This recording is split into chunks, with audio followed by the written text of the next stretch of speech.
আপনাদের কাছে আমার জিজ্ঞাসা, আমাদের চোখের দেখা ঠিক না আল্লাহর কথা ঠিক? আল্লাহর কথা। মাশাআল্লাহ, মাশাআল্লাহ, চমৎকার জবাব। আমরা যা দেখি সব ঠিক দেখি না। আমাদের দেখার মাঝে, বুঝার মাঝে ভুল আছে, কিন্তু আল্লাহর কথার মাঝে কোনো ভুল নেই। বাড়িওয়ালা হওয়া, বড়ওয়ালা হওয়া, টাকাওয়ালা হওয়া, ক্ষমতাওয়ালা হওয়া, এটার নাম সফলতা না। তো মুসলমানের বাড়ি নেই তো কি হয়েছে, ঘর নাই তো কি হয়েছে, টাকা নাই তো কি হয়েছে? যদি পয়সাওয়ালা হলে, ক্ষমতাওয়ালা হলে সফল হওয়া যেত, তাহলে তো আবু জেহেল সফল হওয়ার কথা ছিল, ঠিক না? ফেরাউন সফল হওয়ার কথা ছিল, কারুন সফল হওয়ার কথা ছিল। আমার বন্ধু, আল্লাহর কথাই ঠিক। যারা প্রকৃত অর্থে মুমিন তারা সফল। তাদের ঘর নাই, বাড়ি নাই, কোনো অসুবিধা নাই। কারণ দুনিয়ার টাকার, ক্ষমতার নাম সফলতা নয়। সফলতার নাম হলো জান্নাত। সুবহানাল্লাহ। কাদ আফলাহাল মুমিনুন, এর মানে হলো যারা মুমিন তারাই জান্নাতি। আর যে জান্নাতি হবে সেই সফল হয়ে গেছে। যারা মুমিন তারা জান্নাতি। জবাব যারা জানেন তারা একটু জবাব দিয়ে তো।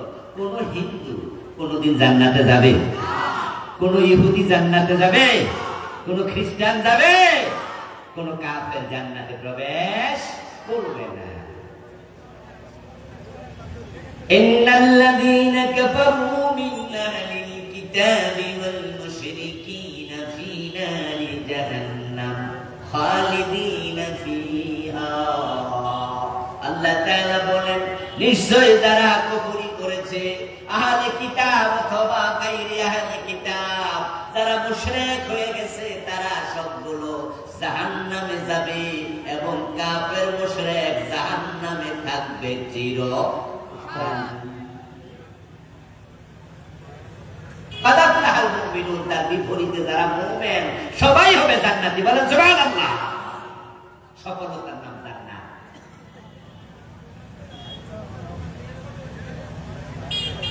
যদিও আমরা মনে করি যে পয়সাওয়ালা মানুষের সফল, যেই ছেলেটা চাকরিতে জয়েন করে মাসে 1 লাখ টাকা, 2 লাখ, 5 লাখ টাকা কামাই করে, এলাকার মানুষ বলে ওই ছেলেটা লেখাপড়া করে সফল হয়েছে। যেই লোকটা ব্যবসা দিয়া ব্যবসার মাঝে কোটি কোটি টাকা এখন কামাই করে, মানুষ বলে ওই সফল ব্যবসায়ী হয়ে গেছে। যে এমপি, মন্ত্রী, এলাকার মেম্বার, চেয়ারম্যান হয়েছে, যখন এমপি হয়ে যায়, বিকাল বেলায় ভোট গণনার পরে রেজাল্ট ঘোষণা হয়ে যায়, অমুক হয়েছে থানার এমপি, তখন ইংরেজিতে মানুষ বলে অমুক পাস করছে। পাস শব্দের অর্থই হলো সফলতা। তাহলে মানুষ মনে করে এমপি হইলে সফল, মন্ত্রী হইলে সফল, টাকা পয়সা হইলে সফল। কিন্তু আমার আল্লাহ বলে না, না, ফামান যুহজিহা আনিন নারি ওয়া উদখিলাল জান্নাতা ফাকাদ ফাজ। যাকে জাহান্নাম থেকে মুক্তি দেয়া হলো এবং জান্নাতে প্রবেশ করানো হলো, শুধুমাত্র সে সফল হলো। যাকে আল্লাহ বলেন আমি জান্নাত দিয়েছি, জাহান্নাম থেকে মুক্তি দিয়েছি, ফাকাদ ফাজ, নিশ্চয় সেই সফল। যে জান্নাত পায় নাই সে সফল হতে পারে নাই। থাকার জন্য ঘর নাই, খাওয়ার জন্য খাবার নাই, পরিধান করার জন্য কাপড় নাই, ফুটপাতে ঘুমায়, গরিব মানুষ, পরে রিক্সা চালায়, পরের জমি বর্গা চাষ করে সংসার চালায়, কিন্তু সুদ খায় না, ঘুষ খায় না। ওই গরিব কৃষক নামাজের সময় হলে খেতের আইলে গামছা বিছায়া নামাজ পড়ে, নামাজ কাজা করে না। এমনও আছে না? না, এগুলো হলো সফল মানুষ। এসি রুমে থাকে, শত শত কোটি টাকার মালিক, কিন্তু রমাদানে রোজা রাখে নাই। এমন আছে না? না।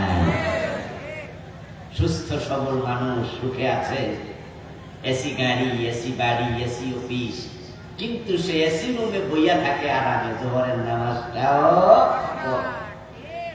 এই লোকটা টাকাওয়ালা কিন্তু সফল মানুষ না। আমরা মনে করি যা টাকা পয়সা আছে একটু সফল। অদ্য দুনিয়ার সম্রাট ওমর রাদিয়াল্লাহু তাআলা আনহু পৃথিবীর মানুষকে লক্ষ্য করে তিনি বলেছিলেন, মান ইতাজ্জা বিমাকানিহি ফালিয়ানজুর ইলা ফিরআউন ওয়া মান ইতাজ্জা বিমালিহি ফালিয়ানজুর ইলা কারুন ওয়া মান ইতাজ্জা বিনাসাবিহি ফালিয়ানজুর ইলা আবি লাহাব ইন্নামাল ইজ্জাতু বিত্তাকওয়া। قال تعالى وتلك الجنة التي نورث من عبادنا من كان تقيا। হযরত ওমর বলেন, দুনিয়ার মানুষ শোনো, যদি ক্ষমতাওয়ালা মানুষ সফল হয়, তোমরা যারা এমপি মন্ত্রী হইছো ভাবো তুমি সফল মানুষ, আমি ওমর পরামর্শ দেই তাহলে ফেরাউনের দিকে তাকাও। ফেরাউন মিশরের প্রেসিডেন্ট ছিল, কিন্তু বলুন তো সে সফল না ব্যর্থ? ক্ষমতাওয়ালা হলে সফল না। ফেরাউন ক্ষমতাওয়ালা ছিল, কিন্তু সফল মানুষের তালিকায় তার নাম নাই। পৃথিবীর সাক্ষী, আল্লাহ তার ডুবাইছে, ব্যক্তিত্ব। নমরুদ তামাম পৃথিবীর প্রেসিডেন্ট ছিল, তামাম পৃথিবীর অধিপতি ছিল এমন মানুষ 4 জন, 2 জন মুমিন, 2 জন কাফের। তারা শাসন করেছে গোটা বিশ্ব। তার মাঝে মুমিন 2 জন, একজন যুলকারনাইন আর একজন সুলাইমান আলাইহিস সালাম। কাফের হলো 2 জন, একজন নমরুদ আর একজন বখতে-নসর। যে নমরুদ তামাম পৃথিবীর প্রেসিডেন্ট ছিল, সে সফল না। আল্লাহ তাকে এত বেজ্জতি করছে, এক পর্যায়ে তার নিজের লোকেরা তাকে জুতা দিয়া পিটাইয়া হত্যা করেছে। ক্ষমতা থাকলে সফল নয়। ওমর বলেন, তাহলে ফেরাউনের দিকে তাকাও। আমার সামনে আজকের এই মাহফিলে যারা আছেন মোটামুটি পয়সাওয়ালা মানুষ, দেখবেন যারা একটু টাকাওয়ালা হয় তারা নিজেদেরকে একটু ভিআইপি মনে করে। তাই তাদের চলাফেরার মাঝে একটা ভিআইপি ভাব থাকে, উঠা বসার মাঝে, কথা বলার স্টাইলের মাঝে কেমন কেমন যেন একটু আলাদা আলাদা ভাব আছে। ওমর বলে, যদি পয়সাওয়ালা হলে মানুষ সফল হতো, তাহলে কারুনের দিকে তাকাও। কারুনের মতো ধনী পৃথিবীতে খুব কম আছে, কিন্তু কারুন সফল না ব্যর্থ। মিশরের কায়রো শহর থেকে 250 থেকে 300 কিলোমিটার দূরে ফাইয়ুম নামে একটা জেলা আছে।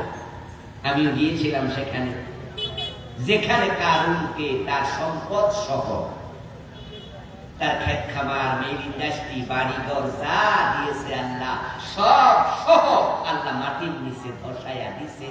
সে মাটির তলায় ধসতেই থাকবে ইলা ইয়াউমিল কিয়ামাহ।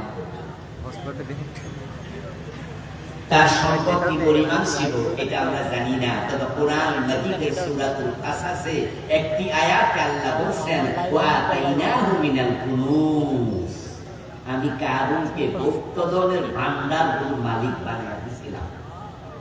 সূরাতুল কাসাসে আল্লাহ তাআলা বলেছেন, কারুনকে তিনি এত পরিমাণ সম্পদ দিয়েছিলেন যে তার টাকা পয়সা, স্বর্ণ অলংকার, গহনা রাখার জন্য যে লকার ছিল, আলমিরা ছিল, ওইগুলোর চাবি বহন করার জন্য একদল লোক ছিল। চাবির ভারে যাদের গর্দান নুয়ে যেত। এত সম্পদ আল্লাহ কারুনকে দিয়েছে। আজকের পৃথিবীতে যদি কেউ কাউকে লক্ষ্য করে বলে, মিয়া তুমি একটা কারুন, খুশি হয় না বেজার হয়? তাই কি করি? কারুন হচ্ছে কৃপণতার একটি নতুন নাম, উপনাম। কারুন শব্দটা গালি, ফেরাউন শব্দটা গালি, নমরুদ শব্দটা গালি। ক্ষমতা ছিল ফেরাউনের, সফল নয়। ক্ষমতা ছিল ছিল আবু জাহেলের, সফল নয়, কিন্তু সফল হলো হযরত বেলাল। থাকার জন্য ঘর ছিল না, খাওয়ার জন্য খাবার ছিল না। নবীজি সাল্লাল্লাহু আলাইহি ওয়াসাল্লামের জীবদ্দশায় হযরত বেলাল বিয়েটা পর্যন্ত করতে পারেন নাই, বরং আহলে সুফার বাসিন্দা ছিলেন। রাসূলুল্লাহর মসজিদের বারান্দায়, মসজিদে নববীতে 70 জনের মতো সাহাবী বসবাস করত, যাদের থাকার জন্য ঘর বাড়ি ছিল না। বেলাল ছিলেন তাদের একজন। বলুন তো, গরিব বেলাল, টাকা নাই, ক্ষমতা নাই, আওয়াজ দিয়ে বলতে হবে, হযরত বেলাল ব্যর্থ না সফল? বেলাল সফল মানুষ। আজকে যদি হযরত বেলালকে আমরা আপনাদের এই কালীগঞ্জ বাজারে পাইতাম, নলতা বাজারে পাইতাম, কেউ যদি বলতো ওই যে বেলাল রাসূলের সাহাবী, যা, আমরা তো সবাই পাগল হইয়া বেলালের পিছনে দৌড়াতাম, বেলালকে কাঁধে নিয়ে তুলে নাচতে থাকতাম, গায়ের জামা খুলে বেলালের পা মুছে দিতাম। বেলালকে আমরা হৃদয় থেকে ভালোবাসি। বেলাল সফল মানুষ, কারণ বেলাল এমন একজন ব্যক্তি রাসূলুল্লাহ যাকে জীবদ্দশায় জান্নাতি ঘোষণা দিয়েছেন। তিনি মেরাজ থেকে ফিরে এসে বলেছেন, বেলাল, মেরাজের রাতে আমি জান্নাতে ঢুকেছি, আমার আগে আগে তোমার পায়ের শব্দ শুনেছি। সফলতার নাম হলো জান্নাত।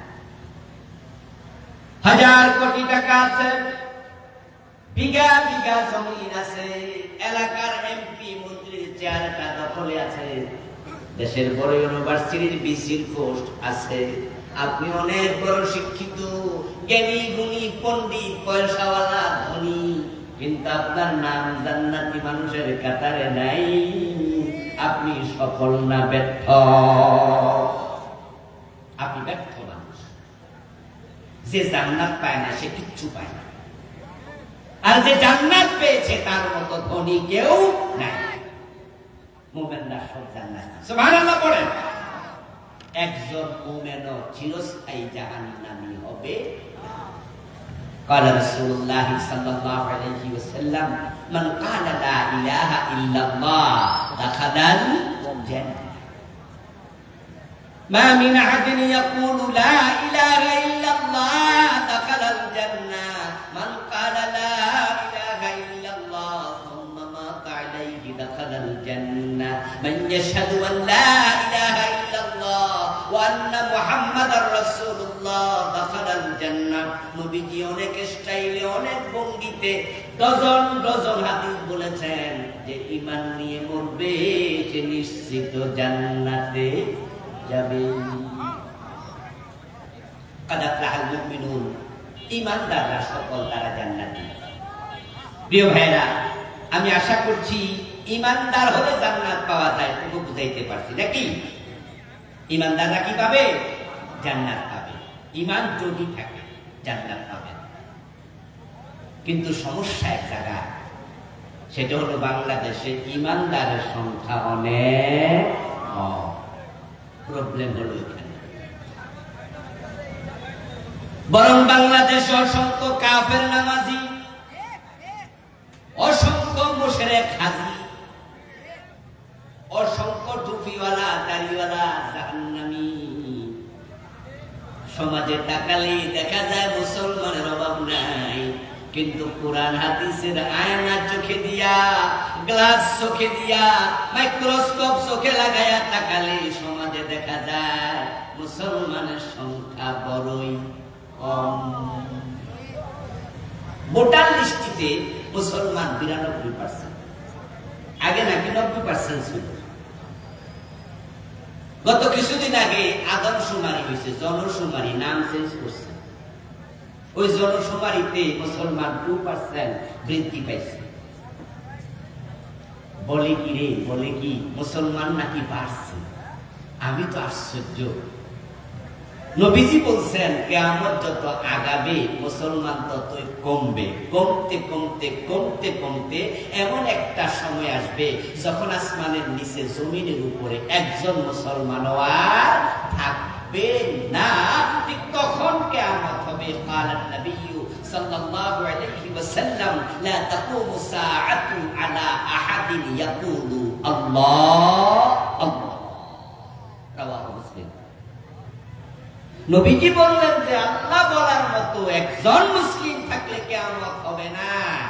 তাহলে কিয়ামত যেদিন হবে আল্লাহ বলার মতো একজন মুসলিমও থাকবে না। আপনাদের কাছে আমার জিজ্ঞাসা, জবাব দিন, কিয়ামত কি পিছাচ্ছে না আগাচ্ছে?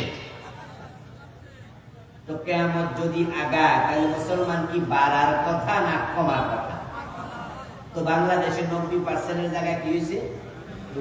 92। তো কমছে না বাড়ছে? হাদিসের সাথে তো মিলতেছে। আমার বন্ধু 71 এ দেশ যখন স্বাধীন হয় তখন বাংলাদেশের মানুষ ছিল 7.5 কোটি। বঙ্গবন্ধু শেখ মুজিবুর রহমান নাকি বলছিলেন 74 দুর্ভিক্ষের পরে যখন নিজের কম্বলটাও নিজে পায় নাই, চুরি হয়ে গেছে, তখন বলছিলেন কিরে মন্ত্রী, কম্বল আছে 7.5 কোটি, মানুষও আছে 7.5 কোটি, আমারটা কই? মন্ত্রী নাকি বলছিল স্যার আপনারটাও নাই আমারটাও নাই, চুরি হয়ে গেছে। তখন বঙ্গবন্ধু আফসোস করে বলেছিলেন হায় রে, মানুষ পায় স্বর্ণের খনি, আমি পাইছি চোরের খনি। 7.5 কোটি মানুষ ছিল, 50 লাখ হিন্দু বৌদ্ধ খ্রিস্টান ধরেন বাদ দেন, তাহলে মুসলমান ছিল 7 কোটি। এখন মানুষ হয়ে গেছে প্রায় 20 কোটি। 2 কোটি যদি বাদ দেন হিন্দু বৌদ্ধ খ্রিস্টান, তাহলে মুসলমান হচ্ছে 18 কোটি। 71 এ মুসলমান ছিল 7 কোটি, এখন মুসলমান 18 কোটি। আজ থেকে 10 বছর পরে সংখ্যা এটা থাকবে না, আরো বাড়বে। হয়তো মুসলমান হয়ে যাবে 30 কোটি। অথচ হাদিস হলো একজন মুমিন থাকলে কিয়ামত হবে না। তো আমরা বাংলাদেশে যেভাবে বাড়তাছি, তাহলে কিয়ামত হওয়ার তো কোনো সম্ভাবনাই নেই। আছে শুধু বাংলাদেশের কারণে তো কিয়ামত আপাতত বন্ধ। আসলে কি মুসলমান বেড়েছে? قال رسول الله صلى الله عليه وسلم يأتي على الناس زمان يجتمعون في المساجد ليس فيهم مؤمن। আজ থেকে 1450 বছর আগে নবীজি সাল্লাল্লাহু আলাইহি ওয়াসাল্লাম বলেছেন, এমন এক জামানা আসবে যেই জামানার মানুষগুলো জামাতের সাথে নামাজ পড়বে, কিন্তু সেই জামাতে একজনেরও ঈমান থাকবে না। এই রাসূল হাদিস শোনাচ্ছে, ইয়াতি আসবে আলান নাস মানুষের কাছে জামানুন সময়, কাল, ইয়াজতামিউনা ফিল মাসাজিদ তারা মসজিদগুলোতে একত্রিত হবে, নামাজ পড়বে জামাতের সাথে। লাইসা ফীহিম মুমিন তাদের মাঝে ইমাম, মুয়াজ্জিন, মুসল্লি একটারও ঈমান।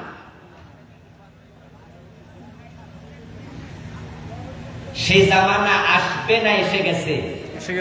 কি মনে হয় ও মুসলমান? 92% হয়নি, 2% মুসলমান পারেনি। এগুলো শুধু ভোটার লিস্টিতে আছে, ওই যে কাজীর গরুর মতো কেতাবে আছে, গোয়ালে নাই। এই যে আমার সামনে একটা কাগজ, হুজুর সাদা কাগজ একটু দিয়ে, সাদা রাদা এই যে কাগজ আমার সামনে সাদা বলে দেখতে দূর থেকে সুবিধা, এখানে যদি আমি লিখি কোয়াকার পান অরসিকান্নি, উচ্চারণ কি হবে? বলেন না, বলেন কি হবে? কাগজটা ভিজবে। যদি লিখি সরাইয়া গরু সুগার বোধন তার না, উচ্চারণ কি হবে? বলে না, শিক্ষিত লোক নাই নাকি? সরাইয়া গরু সুগার বোধন তার না, উচ্চারণ কি হবে? আগুন। কাগজটা পুড়বে না, কারণ লেখায় আছে, বাস্তবে নাই। বাস্তব পানি হলে ভিজে যেত, বাস্তব আগুন হলে পুড়ে যেত। কিন্তু আমি তো শুধু কলম দিয়ে লিখেছি, বাস্তবে আগুনও নাই, পানিও নাই। 92% মুসলমান লাগে না। যদি শুধু 51% বাস্তব মুসলমান থাকতো, তাহলে কত আগে কোরআন দিয়ে বাংলাদেশ চলার কথা ছিল।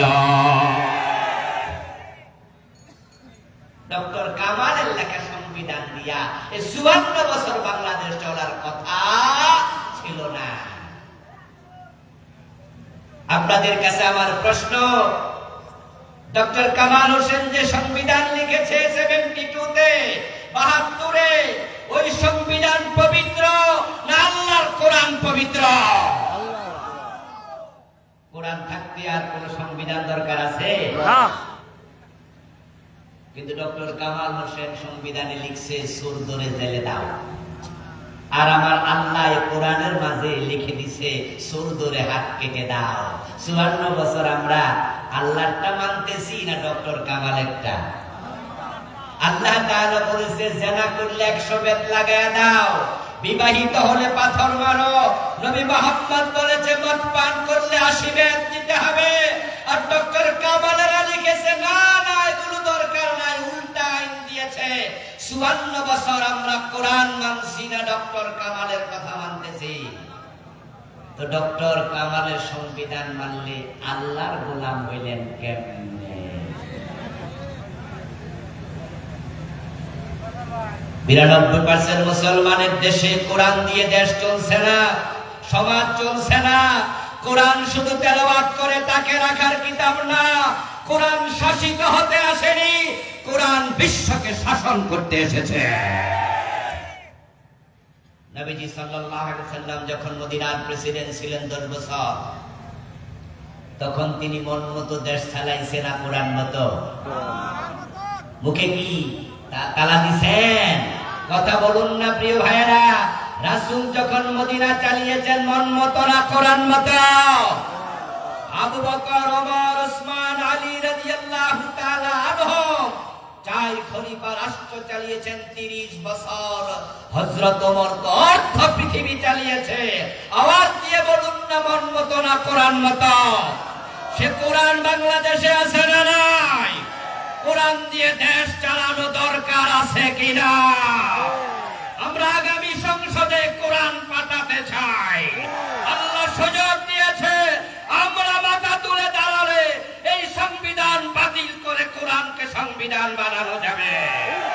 কোরআন সংবিধান কে কে চান হাত তুলে দেখান। নারে তাকবীর। দিতে পারে আল কোরআন সব সমস্যা দিতে পারে আল কোরআন। আমার প্রিয় ভাইরা, ইমানদারকে কম। নবীজি কেন এই কথা বলেছেন? কোন হাদিস থেকে শুনুন। قال رسول الله صلى الله عليه وسلم تكون بين الساعة فتن كقطع الليل المظلم يصبح فيها الرجل مؤمنا فيمسي كافرا ويمسي مؤمنا فيصبح كافرا ويبيع أقوام دينهم بعرض من الدنيا। নবীজি সাল্লাল্লাহু আলাইহি ওয়াসাল্লাম বলতেছে এমন একটি সময় আসবে, তাকুনু বাইনা সাআ ফিতানুন, কিয়ামতের আগ দিয়া। তো আমি কিছুক্ষণ আগে শুনাইছি কিয়ামত দিন দিন ঘনাচ্ছে না? বলছেন কিয়ামতের আগে সূর্য ডুবে গেলে চারদিক থেকে যেমন অন্ধকার হয়ে আসে, কিয়ামতের আগে তামাম পৃথিবীর চারদিক থেকে ফিতনা বের হবে।